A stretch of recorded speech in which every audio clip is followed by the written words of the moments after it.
Hey guys, I am making this video. Say hi to Stewie.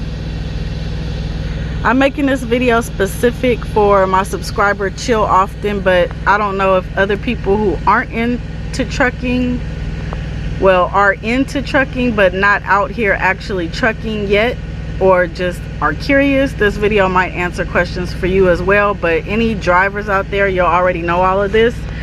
But looking at my phone, he had a question and I'm gonna try to answer his question. He wants to know what clock you use. He heard it's a 70 to 80 hour per 8 days. What's the best one? I tried to answer, but then he came back and asked me, he said he hasn't gotten a CDL yet and he wants to know what clock is best to use because he heard that drivers don't like to take 34-hour resets. So I'm gonna try to explain it, and I'm just showing my clock to help that out.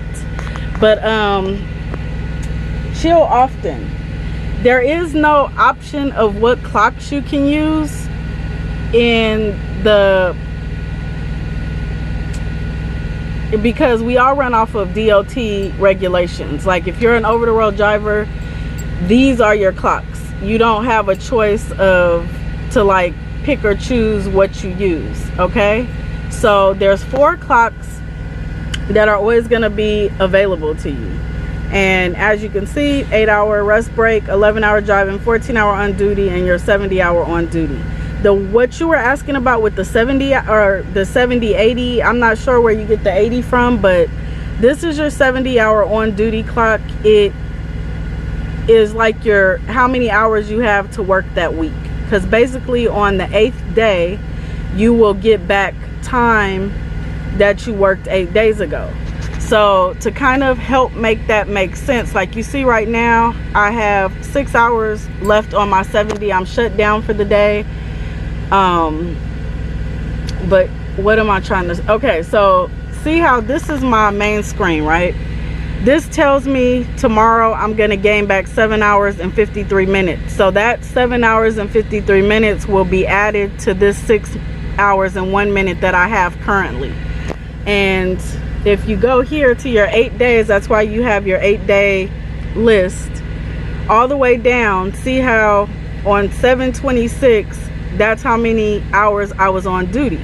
So I'm gonna, at midnight tonight Central Time, all of the logs are based on Central Time, even though I'm currently on the East Coast and Eastern Time.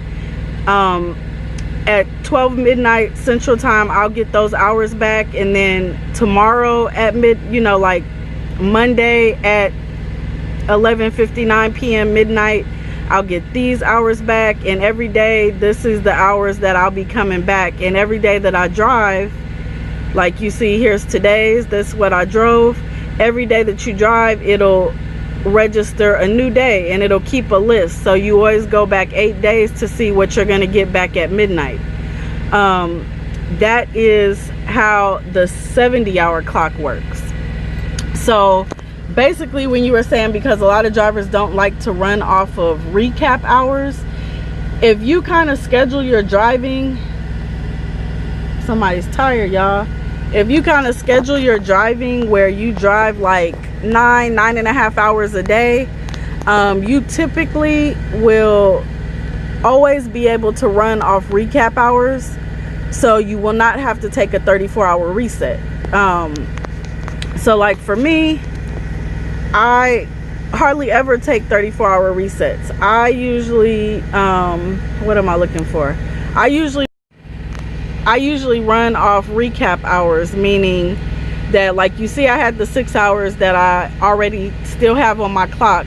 So and you kind of see the types of hours that I run or drive. Well, this is driving, but when you actually get your hours back, you get the on duty hours back.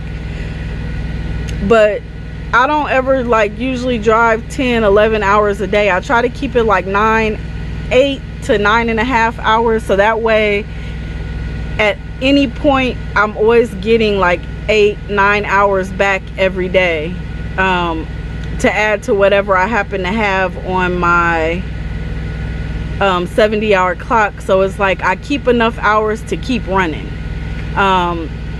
Every now and then you might not have a choice. Like since I've been driving for 2.5 years, I think that I involuntarily had to take a 34-hour reset maybe 5 or 6 times. And I say involuntarily, meaning that I just literally was wiped out of hours. I didn't have a choice but to sit somewhere for 34 hours. And when you sit for 34 hours, what happens is all of your clocks reset. Your 70-hour clock, you get a full 70 hours back again.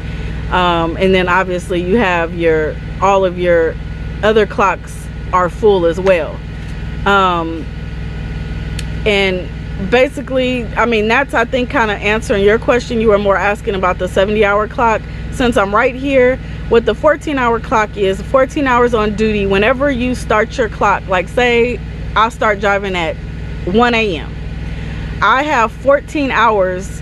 This clock will stay running. The 14-hour clock doesn't stop. Like if you go somewhere and go off duty, like say at 1 a.m. you stop, or you start driving, it takes you an hour to get to your shippers.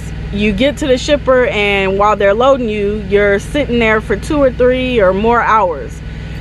When you go off duty to just sit, you know, when you're sitting waiting for them to finish loading you or whatever, your 14-hour clock doesn't stop running. It continues to run down. So, you know, 14 hours is constantly clicking down. The only way to stop your 14-hour clock from running down is to sit for 10 hours and take a 10-hour break. And then your 14-hour clock will fill back up. Other than that, whenever you start your day, whether it's in the morning, the afternoon, you know, drivers drive all different times of the day depending on your load. So whenever you start your day, you have 14 hours to do what you need to for that day. Get however many miles you need to get for that day. Make sure that you're gonna get to where you're going. You know, like you have 14 hours, and then once your 14 hours is up, you don't have any more drive hours. It'll be going into the negative over here. But so like if you start at 1 a.m. you have until 3 p.m. your 14-hour clock will run out by 3 p.m. So you kind of have to think that if I start at 1 a.m. I need to get 500 miles or however many miles, you know, depending on how you run, what miles per hour you run at or whatever. You need to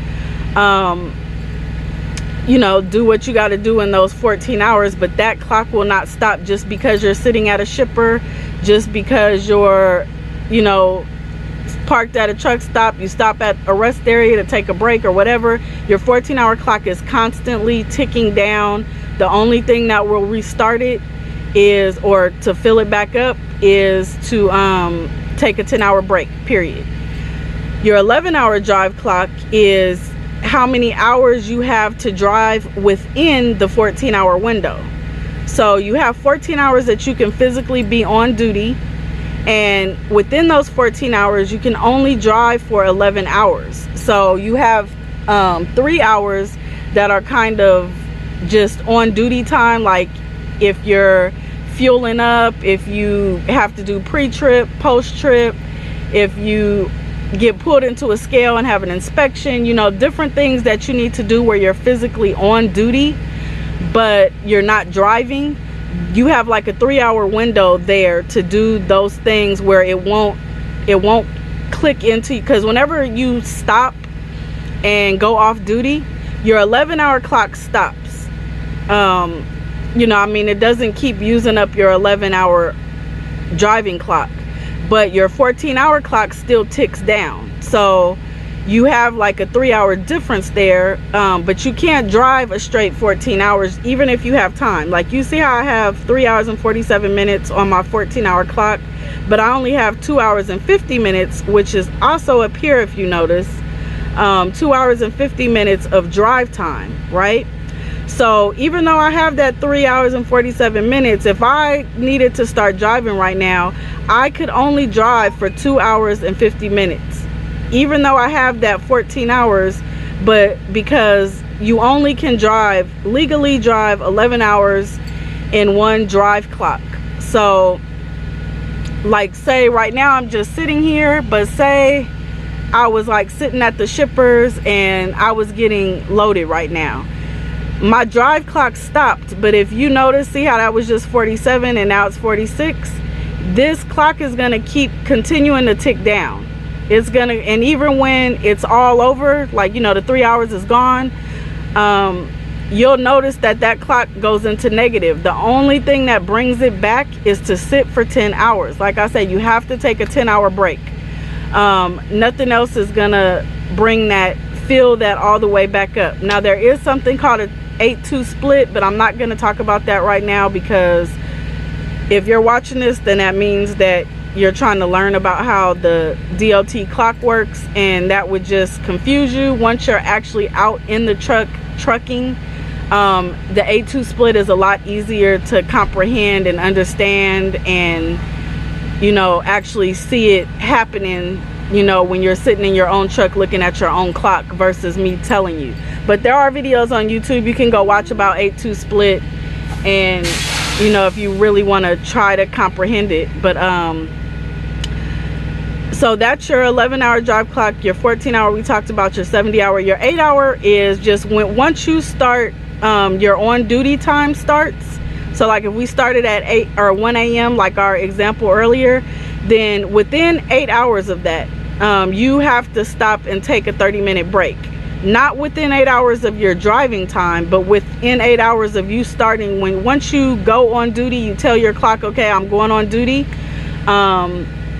and that would be your status. Like right now I'm in sleeper berth, but if you change it and you go on duty or you start to drive, either one of those will start. Oops. Messaging. You have 2 hours and 50 minutes of remaining drive time. Either one. Stewie, hey, sit down. He's barking, y'all. But either one of those, driving or going on duty, will start your 14-hour clock ticking down. So once that starts, you're gonna have 8 hours up here to take a 30-minute break. And once you take a 30-minute break, whatever hours you haven't used will come back to you. You know, I'm talking about whatever hours you have here that aren't used either. And up here, this is what time, this is your time that you have, your drive time, or your on duty time, I should say. And it's always gonna match whatever your lowest clock is here. This time is gonna match whatever your lowest clock is.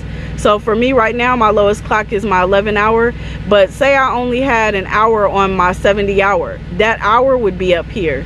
If I only had 30 minutes before I needed to take an 8-hour or a 30-minute rest break, the hour would be up here. It's whatever your lowest time is, whichever clock is the lowest time is what's going to show up here as your, because this is your DOT time. This is your on duty time that you have. So it's going to match whatever's here, if that makes sense. I hope that helps you. I don't really know what more to say. If you have any like specific questions that I didn't answer, or if you have any specific questions, just leave a comment and I will definitely try to address it. Okay, bye.